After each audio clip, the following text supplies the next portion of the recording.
বন্ধুরা, আশা করি সবাই ভালো আছেন। তো বন্ধুরা, এখন যে ছবিটার বিষয়ে আমি কথা বলবো, ছবিটার নাম হচ্ছে মা কসম, যেটা 1985 সালে রিলিজ করেছিল। এবং ছবিতে আমরা লিড চরিত্রে দেখেছিলাম মিঠুন চক্রবর্তী, দিব্য রানা, রঞ্জিত সহ আরও অন্য অন্য অনেক অভিনেতাদের। এবং ছবিটাতে মানে পরিচালক হিসেবে কাজ করেছেন শিবু মিত্র।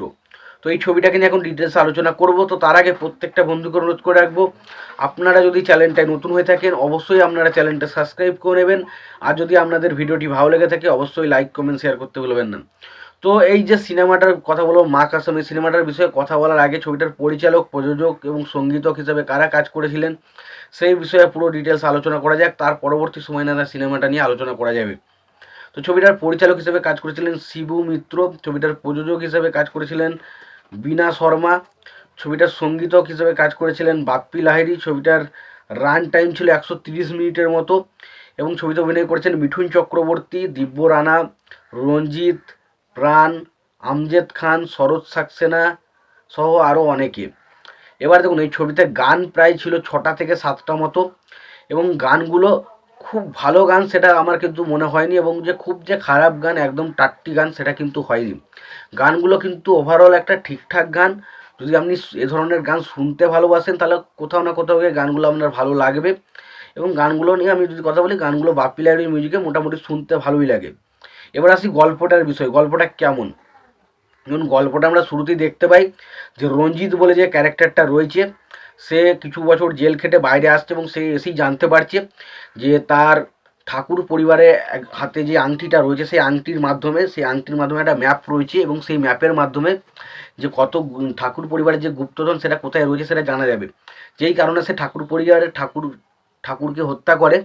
এবং তারপরেও সে কিন্তু আংটিটা পায় না, এবং যার ফলে সে তার নিজের স্ত্রীকেও হত্যা করে। এবং সে ঠিক করে যে পরবর্তী সময় বাকি সমস্ত ছেলে এদেরকেও হত্যা করার চেষ্টা করে, কিন্তু সেই সময় পারে না। এবং সেই সময় যে তার যে ছেলে ধর্ম, যাকে ঠাকুরানির কাছে দিয়ে আসা হয় এবং সেখানে তাকে মানুষ করে। এবং পরবর্তী সময় আমরা দেখতে যেটা পাই যে আর কি তাকে হত্যা করার কারণে তাকে আবারও জেলে পাঠানো হয়, এবং সে আবারও কিছু বছর মানে অনেক বছর ধরে জেল খাটে, এবং বুড়ো বয়সে সে আবারও ফিরে আসে। এবং ফিরে আসার পর তার আবারও সেই একই গুপ্তধনের খোঁজে সে আবারও ফিরে আসে। এবং সেই সময় দেখে ধর্ম বলে যে ক্যারেক্টারটা প্লে করেছে মিঠুন চক্রবর্তী, সে মিঠুন চক্রবর্তীকে একদম সৎ পরিশ্রমী মানুষে পরিণত করা হয়। এবং সে অন্যায়ের বিরুদ্ধে বিভিন্ন রকমভাবে প্রতিবাদ করতে থাকে। এবং কীভাবে রঞ্জিতের সাথে মিঠুন চক্রবর্তীর ক্যারেক্টারটার বিরোধ হয়, এবং রঞ্জিত কি আদৌ কি জানতে পারে কার কাছে এই আংটিটা রয়েছে, এবং আংটিটার মাধ্যমে কীভাবে সেই আংটিটার খোঁজ খবর পায়, সেই সমস্ত কিছু জানতে সিনেমাটা দেখতে হবে, যেটার নাম হচ্ছে মা কসম।